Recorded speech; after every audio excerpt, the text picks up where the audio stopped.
and welcome back to Drinking by My Shelf. Today it is time for my first monthly wrap-up of 2017, which of course means I'm going to be attempting to make some strange cocktail. Today I'm going to be telling you about all 10 books that I read in January and making something called the Ferrets Bells cocktail. I don't think I have all the right ingredients.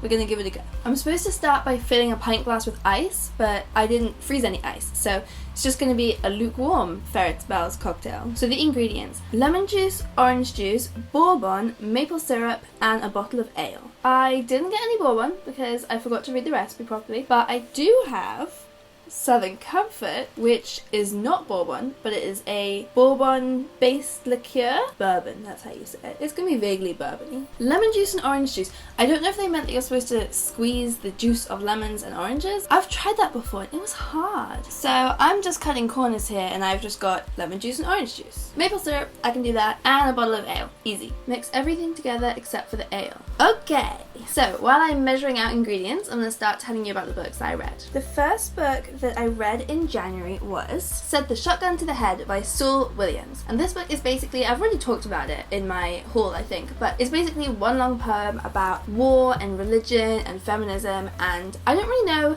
how to read poetry, I don't really do it, so it was kind of a learning lesson, but I really enjoyed it, it's really powerful stuff. Next, I went on to reread a book that you will have already seen in, I think, my October wrap-up video because I just read it. This is All Passion Spent by Vita Sackville-West, so I'm not going to talk about it again because I just read it a few months ago. I'll link to the video that it's in, and I really enjoyed this one, again. I was writing an essay about it for uni, which was why I reread it. I don't know that I want to pour this in here because then how am I going to get it in the glass? I'm just going to guess what 25 milliliters is. This could be dangerous. The third book that I read was The Natural Way of Things by Charlotte Wood, which was such a fascinating book. Again, I think I already talked about this one in my book haul video, so I'll just link to there. But basically it's about this group of women who are all sent to this Australian kind of detention centre in the middle of nowhere, and it's for women who have been involved in public sex scandals. It's about sexism, but told in this kind of dystopian way, and it was really interesting. The fourth book that I read, I don't have a physical copy because I read the digital galley, but that was The Breakdown by B.A. Paris. And I've got a full review coming up for the blog tour next week, I think, so you'll see more about it then. But this was a thriller, it was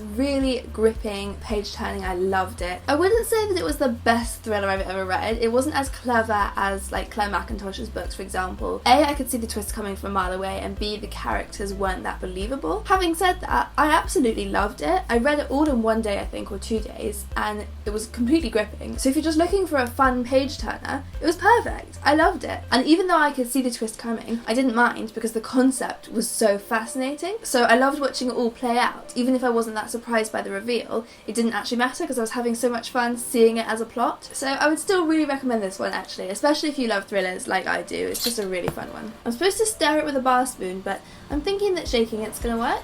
I feel like that was more ale than the ingredients, and if there was ice, it would now be full. I don't want to overpower the ingredients. Do you see my problem here? My fifth book of January was Girls on Fire by Robin Wasserman, which I have done a 60-second review of, so I'll link to that. I absolutely loved it. It was a really fun feminist thriller. It was really different from other things I've read. It's about this obsessive female friendship, and it's disturbing and terrifying, but it's sort of centered in the middle of all these feminist issues like sexual assault and victim blaming, and it was just really powerful. I kept thinking about it after I finished it. And it's set in the 90s, so that's pretty fun as well.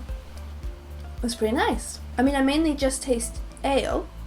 Yeah, now that I've tasted the ale, I wouldn't say that that tastes any different from this. Book number 6 was Diary of a Teenage Girl, which I have also already told you about. I've already told you about all of these books. How is this happening? I will link to the video for the Girl Sex 101 book club, which is a book club I'm running with Emma Tobias. This was our first book. But just in case you haven't seen me ramble about this one already, I really, really liked this one. It was not an enjoyable read. It's very intense and disturbing and sad, but it was absolutely fascinating, and it's such an honest depiction of female sexuality.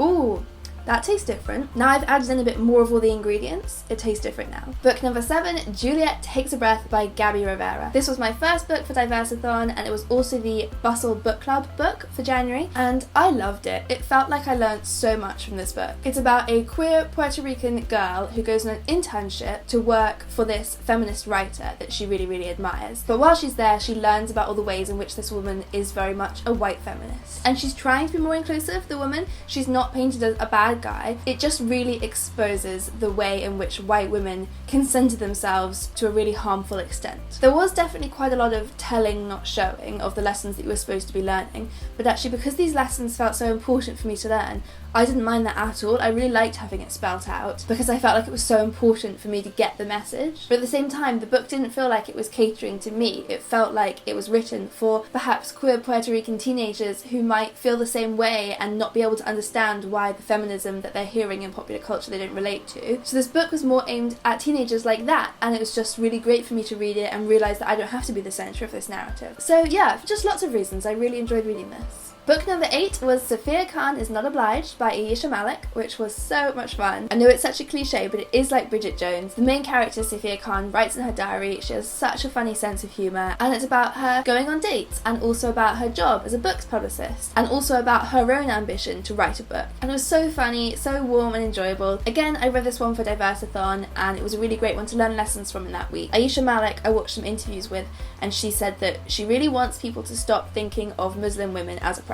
That's one of the reasons that she wrote this book, so that we can fall in love with this main character and realise that she is not obliged, that she does suffer from sexism in the same way that all women do, but it's not this uniquely Muslim thing. And she was really relatable, even though ultimately my life is very different from the main characters in that I'm not religious. It's not about Islam specifically, it's just about faith in general. That does have an impact on your life. And there's a sequel coming out, and I'm definitely going to pick it up because I'd love to know more about what happens to this character. My 9th book for January was Interface by Lucy Mihajlich, which is a dystopian future where a computer company has taken over the world to the extent that people worship them like a religion, which was such an interesting concept. And at first I wasn't sure how it was going to work, but then reading the book, it became really believable. The main character of this book is asexual, which is why I chose to read it for Diversathon. In this book, there actually wasn't much exploration of her sexuality. That is apparently to come in the next few books because it's going to be a trilogy. So I'm not sure, to be honest, if I'll keep reading. I didn't totally engage with the plot, even though I loved the setting and the characters, but I am interested in the main character and hearing more about her. So I would like to get to them at some point, so I'll let you know if I do.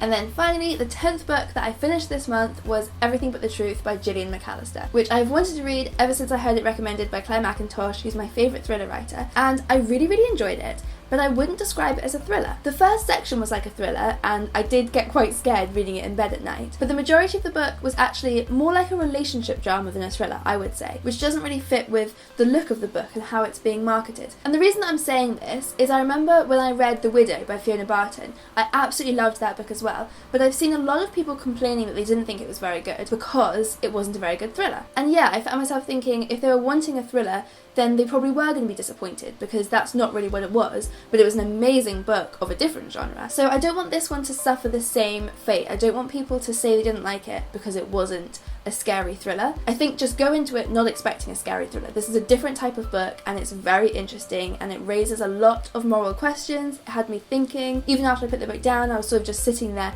thinking in my head what I would do in this situation. Really fascinating book.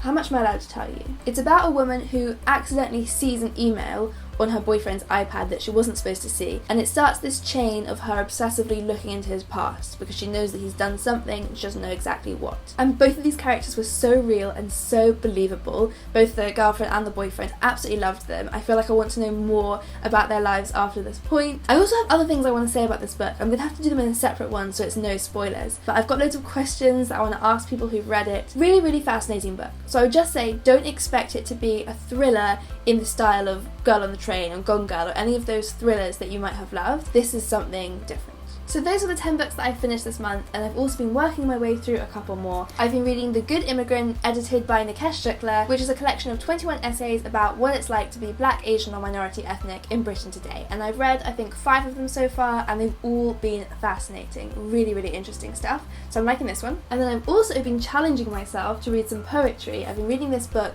Poems That Make Grown Women Cry. And I haven't cried at any of them yet, but I have been enjoying them more than I generally like poetry, because I've been forcing myself to really slow down, read some of them out loud, really try and get into the emotions of them, and it's been a really fun experience. So those are all the books I read in January. I do have one more fun little game to play, but you're going to have to come back tomorrow to see it.